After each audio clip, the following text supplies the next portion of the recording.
देखो आज का टॉपिक हम स्टार्ट करेंगे इंग्लिश ग्रामर का टेंस। सब टेंस पे ही होता है कि टेंस अगर आ गया आपको तो सब कुछ कर लोगे, स्टोरी बना लोगे और सेंटेंस बनाना सीख जाओगे।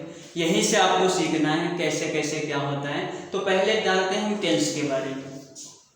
पहले टेंस के बारे में जानते हैं और टेंस से आज के बाद टेंशन ही समाप्त कर देंगे। टेंस की आज के बाद कोई टेंशन नहीं होगी, ठीक, अच्छे से समझेंगे। तो देखो यहाँ पे टॉपिक हमारा क्या है, टेंस। टेंस मीन्स क्या होता है, काल या समय जिसको बोलते हैं। तो यहाँ पे देखो दिया गया है टेंस। टेंस मीन्स क्या होता है, काल। अब यहाँ पे टेंस कितने प्रकार के होते हैं, जो हम काम करते हैं किसी समय में करते हैं, तो यहाँ पे देखा जाएगा कि टेंस कितने प्रकार के होते हैं। आप देखो यहाँ पे टेंस कितने प्रकार के, तो टेंस 3 प्रकार के होते हैं। कौन कौन से होते हैं, एक होता है प्रेजेंट और एक होता है पास्ट और एक होता है फ्यूचर। माना कि ये टेंस है। अब टेंस के कितने प्रकार हैं, तो 3 हैं। एक प्रेजेंट और ये टेंस है तो इसके साथ में भी तो जुड़ेगा। जब ये बाप है तो इसका बेटा है, तो बेटे के साथ में उसका भी नाम तो जुड़ेगा बाप का। तो यहाँ पे देखो क्या है, प्रेजेंट टेंस, क्या किसका बच्चा है, टेंस का, तो इसका भी नाम साथ में, तो प्रेजेंट टेंस।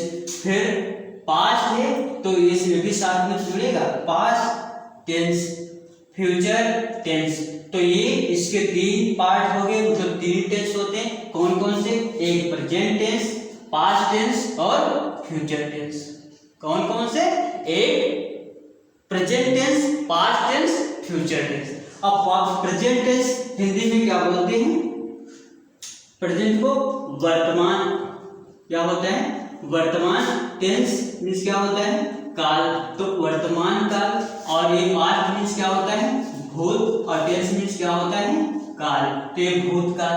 और ये फ्यूचर मीन्स क्या होता है, भविष्य, क्या होता है, भविष्य होता है। और टेंस मीन्स क्या होता है, काल। तो यहाँ पे भविष्य काल। टेंस, टेंस के 3 प्रकार, एक present tense, past tense, future tense. अब यहाँ पे समझेंगे कि प्रेजेंट टेंस क्या है। प्रेजेंट टेंस वो होता है कि मतलब जो हम काम इस समय कर रहे हैं, वर्तमान मतलब इस समय जो कर रहे हैं, तो ये हमारा कौन सा काम हो रहा है, किस टेंस में हो रहा है, तो ये प्रेजेंट टेंस में, वर्तमान काल में। और जो हम काम पीछे कर चुके हैं, जो बीत गया है समय, वो क्या हो जाएगा, पास्ट टेंस में होगा, भूतकाल। जो इंसान मर जाता है बाद में क्या बन जाता है, भूत ही तो बनता है। तो पीछे वो तो बीत गया, उसको छोड़ दो, अब वो तो क्या हो गया, भूतकाल हो गया। और फिर कल क्या आएगा, जो कल वाला समय होगा आने वाला, वो होगा क्या हमारा, भविष्य काल, मतलब फ्यूचर टेंस। वो हमारा क्या होगा, फ्यूचर टेंस को बोलते हैं भविष्य काल। जो कल आएगा तो वो होगा हमारा भविष्य। अब भविष्य कौन देगा, क्या कल आएगा, क्या होगा क्या नहीं होगा। तो टेंस, टेंस 3 प्रकार के होते हैं। कौन कौन से, present tense, past tense, future tense. कौन कौन से, present tense, past tense, future tense. साथ में बोल लेना, अच्छे से समझ में आ जाएगा, ठीक। और फिर देखते हैं कि अब ये तो 3 हो गए, ये था बाप, इसके 3 बच्चे हो गए, एक प्रेजेंट हो गया, एक पास्ट हो गया और एक फ्यूचर हो गया। अब इसके भी, ये जो हैं इनके भी बच्चे हैं। मतलब अब आपसे कोई पूछेगा कि टेंस, टेंस के कितने प्रकार हैं, तो कितने बताओगे, 3। अब हर एक, इसके जो 3 बच्चे थे, तो इन तीनों बच्चे के कितने कितने, 4 बच्चे और हो गए, तो कितने हो गए, 12। कितने, ये 4 और ये 4 और ये 4, कितने मिला के हो गए, 12। तो टेंस पूछेगा तो बताओगे 3 होते हैं। कौन, प्रेजेंट टेंस, पास्ट टेंस और फ्यूचर टेंस। अब हर एक टेंस के 4 पार्ट होते हैं, तो टोटल कितने हो जाएंगे, 12 भाग होंगे, ठीक। तो यहाँ पे देखेंगे कौन कौन से होंगे, एक इंडेफिनिट होगा और एक कंटिन्यूअस होगा। जैसे एक इंडेफिनिट और एक कंटिन्यूअस और एक परफेक्ट और एक परफेक्ट कंटिन्यूअस। अब ये जो है तो क्या है इसमें, इसमें समझेंगे जो इंडेफिनिट है, इंडेफिनिट का मतलब ही होता है अनिश्चित। वहां पे मतलब कुछ निश्चित नहीं है। जैसे बोलते हैं जो प्रेजेंट अभी इसके साथ में जब जोड़ देंगे तो जो बन जाएगा प्रेजेंट इंडेफिनिट टेंस, तो वहां पे जब होता है तो उसके लास्ट में इसकी पहचान ही होती है, जिसके अंत में क्या है, ता है, ती है। तो यहाँ पे जैसे बोलेंगे वह खाना खाता है, खाता है। अब पता नहीं कितनी देर तक वो खाएगा, ये कुछ नहीं पता है, तो ये अनिश्चित होता है, ये अनिश्चितता को बताता है, मतलब इसमें समय क्या होगा, अनिश्चित होगा। और यहाँ पे जो कंटिन्यूअस होता है इसमें मतलब लगातार काम चल रहा होता है। और यहाँ पे जो परफेक्ट होता है, परफेक्ट में क्या होता है, या तो पूर्ण रूप से काम समाप्त हो गया है या तो शुरू हुआ है। और ये जो प्रेजेंट परफेक्ट का वो परफेक्ट कंटिन्यूअस होता है, इसमें दोनों के लक्षण होते हैं, प्रेजेंट वो परफेक्ट के और कंटिन्यूअस के। ठीक, तो अब देखते हैं कि टेंस हमारे कितने थे, 3 थे। अब 3 थे, अब हर एक का 4 और पार्ट बन गए। तो यहाँ पे देखेंगे प्रेजेंट, तो ये इंडेफिनिट है, कंटिन्यूअस है और परफेक्ट है और परफेक्ट कंटिन्यूअस है। तो यहाँ पे अब जब इसके बच्चे हैं तो इसको भी तो साथ में जोड़ोगे, इसका भी नाम तो जोड़ लोगे। तो यहाँ पे क्या हो जाएगा, प्रेजेंट इंडेफिनिट टेंस, पहला इसका भाग क्या बन जाएगा, प्रेजेंट इंडेफिनिट टेंस हो जाएगा। फिर दूसरा क्या होगा, जो कंटिन्यूअस है तो उसको बोलोगे क्या, प्रेजेंट कंटिन्यूअस टेंस। और तीसरा क्या होगा, प्रेजेंट परफेक्ट टेंस हो जाएगा। क्या होगा, प्रेजेंट परफेक्ट टेंस हो जाएगा। और चौथा क्या होगा, प्रेजेंट परफेक्ट कंटिन्यूअस। तो इसके जब 4 भाग हैं तो सेम इसके भी हैं, केवल क्या चेंजेस है, यहाँ पे देखो, यहाँ पे सभी में प्रेजेंट प्रेजेंट जुड़ा था, अब इसमें क्या जुड़ जाएगा, पास्ट पास्ट, सभी में देखो क्या है, पास्ट पास्ट। तो क्या बोलोगे, past indefinite tense, past perfect continuous, और थर्ड नंबर पे क्या है, पास्ट परफेक्ट टेंस, और जो फोर्थ नंबर पे क्या है, पास्ट परफेक्ट कंटिन्यूअस। ऐसे इसका भी, अब इसका हम चाहे तो इसका भी नाम तो जुड़ा है, तो यहाँ पे future indefinite tense, future continuous tense, और थर्ड नंबर पे क्या है, फ्यूचर परफेक्ट टेंस, और फोर्थ पे क्या है, फ्यूचर परफेक्ट कंटिन्यूअस टेंस। तो इतनी बात समझ में आई होगी कि टेंस के कितने प्रकार होते हैं, 3 होते हैं। एक होता है प्रेजेंट टेंस, एक प्रेजेंट टेंस, पास्ट टेंस और फ्यूचर टेंस। प्रेजेंट को क्या बोलते हैं, वर्तमान काल, और पास्ट को भूतकाल, और फ्यूचर को भविष्यकाल। अब ये मत बोलना कि 3 काल होते हैं, अब कहीं तुम बोल दो कि 4 काल होते हैं, 4 नहीं 3 ही होते हैं, एक वर्तमान काल, एक भूतकाल, एक भविष्यकाल। अब तुम्हारे दिमाग में बात आ रही होगी कि एक और होता है भवकाल, तो भवकाल नहीं होता है, यहाँ पर बस 3 ही होते हैं। कौन, प्रेजेंट, पास्ट, फ्यूचर, तीनों ये हुए, और तीनों के 4 भाग। और तो पहला क्या है, पहला प्रेजेंट टेंस है, प्रेजेंट टेंस के 4 भाग, present indefinite tense, present continuous tense, present perfect tense, present perfect continuous, 4 होंगे। दूसरा क्या है, पास्ट टेंस। पास्ट टेंस का क्या होगा, past indefinite tense, past continuous tense, past perfect tense और पास्ट परफेक्ट कंटिन्यूअस टेंस। और फिर ऐसे फ्यूचर का, तो फ्यूचर में बोल लो एक बार, क्या होगा, future indefinite tense, future continuous tense और फ्यूचर परफेक्ट, और अगला चौथा क्या होगा, फ्यूचर परफेक्ट कंटिन्यूअस। तो इतनी बात समझ में आ गई होगी। अब इसी को हम समझेंगे, क्या इसी को हम चार्ट के माध्यम से समझेंगे कि क्या इसकी पहचान होती है और क्या क्या चीजें और आगे होती हैं, उसको हम देखते हैं।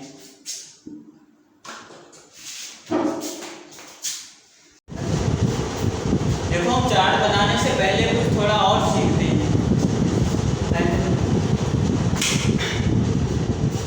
कि कुछ हम चार्ट में जो वर्ड यूज करेंगे या कोई सैंपल यूज करेंगे तो उसको पता होना चाहिए कि कहाँ पे क्या है, नहीं तो पता ही नहीं चलेगा।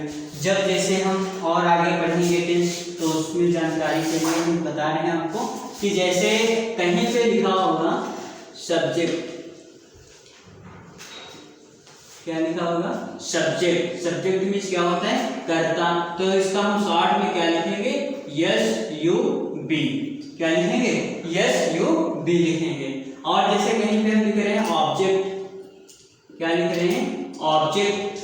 तो ऑब्जेक्ट को हम शॉर्ट में लिखेंगे क्या? शॉर्ट में लिखेंगे हम केवल OB। OB जब लिखेंगे तो आपको समझ लेना है कि क्या लिखा है? ऑब्जेक्ट। और जब SUB लिखेंगे तो समझ लेना क्या? सब्जेक्ट। और जब वर्ब होगा, वर्ब मीन्स क्या होता है? क्रिया।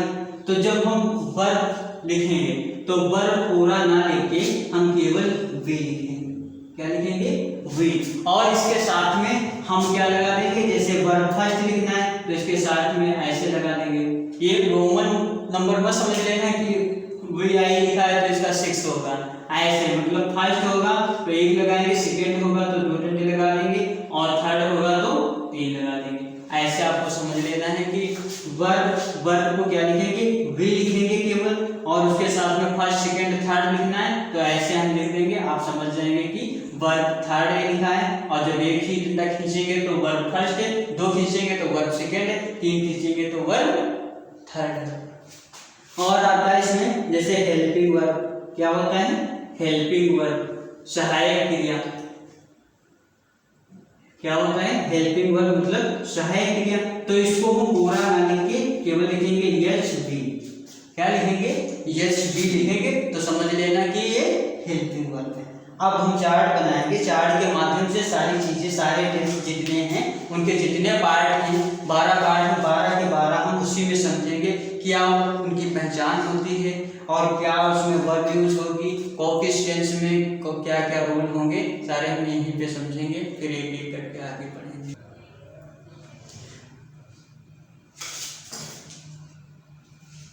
चालू देखो, उसी को हम समझते हैं चार्ट के माध्यम से कि कैसे कैसे मतलब जो 3 टेंस थे, 3 टेंस के 4 पार्ट थे, तो हर एक पार्ट को मतलब क्या पहचान होगी, क्या उसमें वर्ब लगेगी, क्या हेल्पिंग वर्ब लगेगी, सारी चीजें हम देखते हैं। मतलब 4 पार्ट मतलब 12 पार्ट हुए, 12 के 12 हम इसमें समझते हैं चार्ट के माध्यम से। तो यहाँ पे देखना कैसे है, कैसे आपको समझना है, पहले देखेंगे कि ये है प्रेजेंट, है पास्ट, फ्यूचर, और इधर क्या दिया गया है? Indefinite, continuous, perfect, perfect continuous. तो कैसे देखना है? ये आपका रहेगा, ऐसे देखेंगे। ये प्रेजेंट, पहले क्या बोलेंगे? प्रेजेंट, फिर बोलेंगे इंडेफिनिट, तो हो जाएगा प्रेजेंट इंडेफिनिट टेंस। इसमें जो इसमें चीज लिखी होगी वो प्रेजेंट इंडेफिनिट की होगी। और फिर देखो यहाँ पे ऐसे करेंगे, present indefinite, present continuous, present perfect, present perfect continuous. और फिर अगला देखेंगे क्या? Past indefinite, past continuous, past perfect continuous और पास्ट परफेक्ट कंटीन्यूअस। फिर अगला देखेंगे क्या? फ्यूचर। तो यहाँ पे फ्यूचर इंडेफिनिट और फिर फ्यूचर कंटीन्यूअस इसमें हो जाएगा, फिर फ्यूचर परफेक्ट हो जाएगा इसमें, और फ्यूचर परफेक्ट कंटीन्यूअस इसमें हो जाएगा। हाँ, ऐसे पढ़ना है इसको कि यहाँ से जो लेंगे पहले ये बोलेंगे प्रेजेंट और ये इंडेफिनिट इसमें लेके आएंगे, ऐसे एक एक करके लेके आएंगे। तो यहाँ पे पहले हम देखेंगे कि ये प्रेजेंट है इंडेफिनिट। तो प्रेजेंट इंडेफिनिट, जो प्रेजेंट इंडेफिनिट होता है उसकी क्या पहचान होती है? पहचान क्या होगी? कोई सेंटेंस दिया होगा जैसे, तो उसमें पहचानेंगे कि जिन वाक्यों में क्या होगा, लास्ट में ता है, ती है, ते है, आज शब्द आ जाए इससे लास्ट में, तो हम समझ जाएंगे, पहचान लेंगे तुरंत कौन सा टेंस। तो यहाँ पे देखेंगे क्या? Present indefinite tense. अब आपको यहाँ से ही समझना है, और वहां पे जब बनाएंगे फिर अगला रूल क्या होगा कि जैसे अफर्मेटिव, अब अफर्मेटिव जो सेंटेंस होंगे, देखो सेंटेंस भी 3 प्रकार के होंगे, 3-4 प्रकार के होंगे। एक अफर्मेटिव, एग्रीगेटिव, इंट्रागेटिव। एक तो इंट्रागेटिव 2 प्रकार के हो जाएंगे, एक में क्वेश्चन वर्ड स्टार्टिंग में होगा, एक में बीच में होगा। तो यहाँ पे देखेंगे जो अफर्मेटिव होगा, अफर्मेटिव में एक वचन कर्ता के साथ, जब मतलब वहां पे कर्ता क्या होगा? एक वचन, तो वहां पे हम वर्ब में ये क्या लिखा है? वे। आपको बताए थे कि वर्ब के लिए शॉर्ट फॉर्म क्या लिख लेंगे, केवल वी लिखेंगे और समझ जाएंगे कि ये वर्ब है। और हेल्पिंग वर्ब के लिए क्या, एच वी, तो हेल्पिंग वर्ब हो जाएगा। तो एक वचन कर्ता के साथ वर्ब में क्या लगाएंगे, वर्ब की फर्स्ट फॉर्म होगी और उसमें क्या ऐड कर देंगे, यस या एस। और अफर्मेटिव सेंटेंसेस में जो बहुवचन कर्ता होगा तो बहुवचन कर्ता के साथ वर्ब में यस या एस नहीं लगाएंगे, केवल वर्ब की फर्स्ट फॉर्म यूज करेंगे। ठीक, इतनी बात समझ में आई। अगला देखते हैं कि जब निगेटिव होगा, इंट्रागेटिव होगा, तो वहां पे क्या हम करेंगे, वहां पे हेल्पिंग वर्ब क्या होगी, डू अथवा डज होगा। क्या होगा, हेल्पिंग वर्ब डू अथवा डज होगा और क्या होगा, वर्ब की फर्स्ट फॉर्म यूज करेंगे। क्या यूज करेंगे, वर्ब की फर्स्ट फॉर्म। और फिर देखते हैं जो पास्ट इंडेफिनिट है, पास्ट इंडेफिनिट को कैसे पहचानेंगे, जिसके लास्ट में क्या होगा, ता था, ती थी, ते थे, बड़ा आ जाए, ई आ जाए, तो सेंटेंस समझ लेना किसका है, पहचान लेना कि पास्ट इंडेफिनिट का है। यहाँ पे अफर्मेटिव सेंटेंस में क्या करेंगे हम, अफर्मेटिव सेंटेंस में हेल्पिंग वर्ब का यूज नहीं करेंगे, वर्ब की सेकेंड फॉर्म का यूज करेंगे। किसका यूज करेंगे, वर्ब की सेकेंड फॉर्म का यूज करेंगे। और जो निगेटिव इंट्रागेटिव होगा वहां पे वर्ब की फर्स्ट फॉर्म लगाएंगे और हेल्पिंग वर्ब डिड का यूज करेंगे। ठीक, और फिर देखो यहाँ पे फ्यूचर इंडेफिनिट, फ्यूचर इंडेफिनिट में क्या है, पहचानोगे कैसे, क्या मैं लास्ट में वाक्य जो सेंटेंस दिया होगा उसके लास्ट में क्या हो, गा हो, मतलब गा गी गे कोई भी वर्ड आ जाए मतलब, तो वहां पे समझ लेना कि कौन सा टेंस है, फ्यूचर इंडेफिनिट टेंस है। और वहां पे वर्ब की हम फर्स्ट फॉर्म का यूज करेंगे, चाहे अफर्मेटिव हो, चाहे निगेटिव हो, चाहे इंट्रोगेटिव हो। और हेल्पिंग वर्ब विल या शैल का यूज करेंगे, दोनों में से किसी एक का यूज करेंगे। अब अगला देखते हैं प्रेजेंट कंटीन्यूअस। प्रेजेंट कंटीन्यूअस को कैसे पहचानेंगे कि जब सेंटेंस दिया होगा और उसमें लास्ट में लिखा होगा क्या, रहा है, रही है, रहे हैं, इतनी चीज थी हो, तो वो सेंटेंस किसका होगा, प्रेजेंट कंटीन्यूअस का। तो वहां पे हम क्या करेंगे, वर्ब तो फर्स्ट लेंगे, या वर्ब की फर्स्ट फॉर्म लेंगे और उसमें क्या ऐड कर देंगे, आईएनजी। वर्ब की फर्स्ट फॉर्म लेंगे और उसमें ऐड कर देंगे आईएनजी, चाहे अफर्मेटिव हो, चाहे निगेटिव हो, चाहे इंट्रागेटिव हो, दोनों में वर्ब की फर्स्ट फॉर्म और उसमें आईएनजी।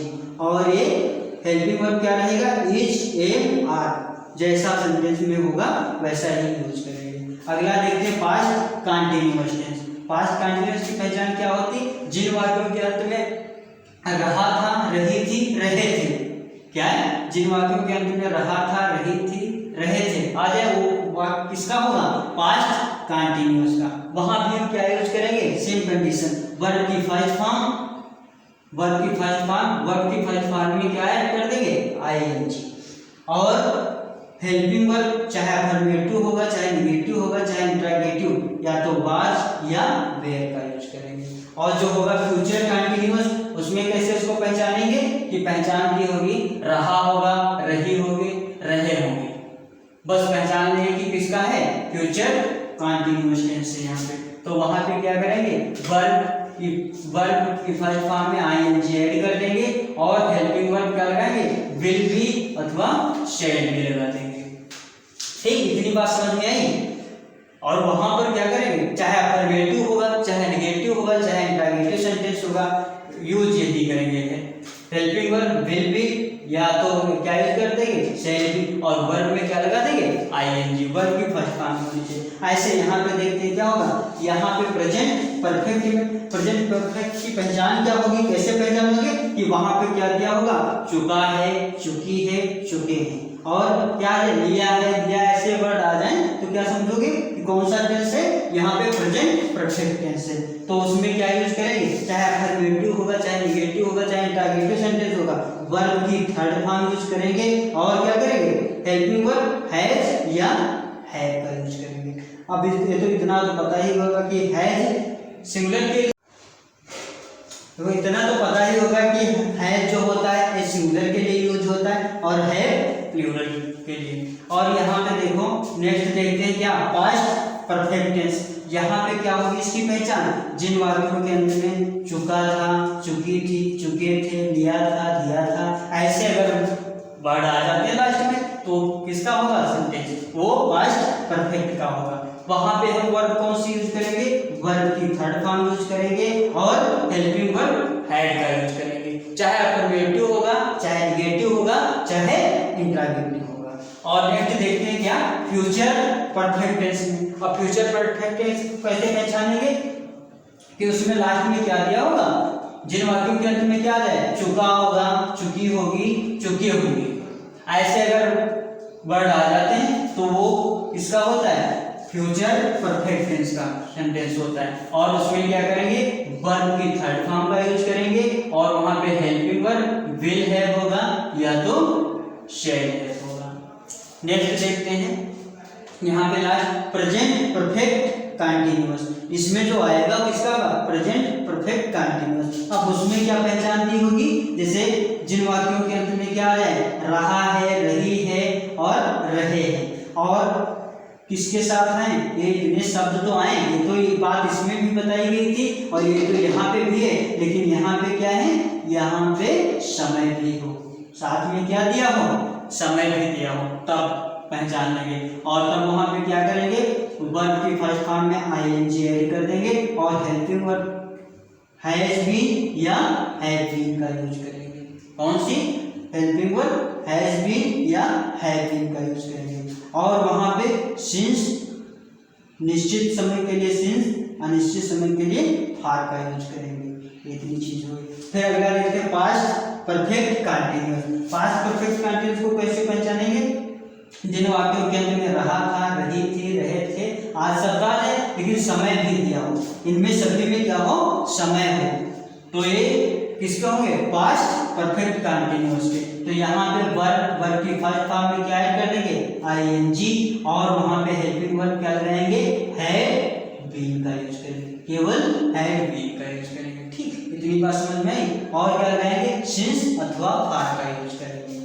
और नेक्स्ट देखते हैं फ्यूचर परफेक्ट कंटीन्यूअस। क्या है, फ्यूचर परफेक्ट कंटीन्यूअस, इसको कैसे पहचानेंगे, पहचान क्या होगी, रहा होगा, रही होगी, रहे होंगे, आज सब किसके साथ में आ जाए, समय के साथ में, तो वहां पे भी क्या करेंगे, वर्ब में क्या लगा देंगे, आईएनजी, वर्ब की फर्स्ट फॉर्म होगी और उसमें आईएनजी लगा देंगे। नेक्स्ट क्या होगा, हेल्पिंग वर्ब कौन सी यूज करेंगे, विल हैव बीन अथवा शैल हैव बीन और सिंस अथवा फार का यूज करेंगे। अब इसमें चाहे अफर्मेटिव हो, चाहे नेगेटिव हो, चाहे इंट्रोगेटिव, सभी में वर्ब की फर्स्ट फॉर्म में आईएनजी और विल हैव बीन या क्या लगा देंगे, शैल हैव बीन। ऐसे हम, अब आपको समझ में आ गया होगा कि चार्ट में क्या क्या, हर एक जितने टेंस थे, जितने उसके पार्ट थे, हर पार्ट को पहचानना है। पहले यहाँ से देख लेंगे। और यहाँ पे क्या है कि ये तो बात समझ में आ ही रही होगी कि जो हम पहले ही बता चुके कि जैसे वी लिखा हो तो वर्ब समझ लेना, और यहाँ पे ये रोमन नंबर में मत चले जाना कि वहां पे समझना कि ये वी आई लिखा तो 6 है, 6 नहीं, वी का मतलब वर्ब, आई यहाँ पे लिखा है ये फर्स्ट है तो वर्ब फर्स्ट का यूज करते हैं। यहाँ पे 2 डंडे सेकेंड, वर्ब सेकेंड, जहाँ पे 3 डंडे वर्ब थर्ड। इतनी बात आपको समझ में आई। और कैसे पढ़ना है ये भी पहले से बता चुके कि ऐसे इसको इसके साथ में और इसको इसके साथ में ऐसे ही पढ़ेंगे इसको। इतना समझ में आ गया होगा, अच्छे से देख लेंगे और इसको बना लेंगे। इसको एक अपने पेज पे बनाएंगे, अच्छे से बना लेंगे। फिर नेक्स्ट डे इसको एक एक करके हम कंटिन्यू पढ़ते रहेंगे। पहले पढ़ेंगे क्या, प्रेजेंट इंडेफिनिट टेंस, सारे रूल्स कैसे कैसे क्या होता है, सारी चीजें इसमें और डिस्कस होंगी एक एक करके। फिर तो चार्ट के माध्यम से समझाएंगे सारे टेंस और समझाएंगे ऐसे ही एक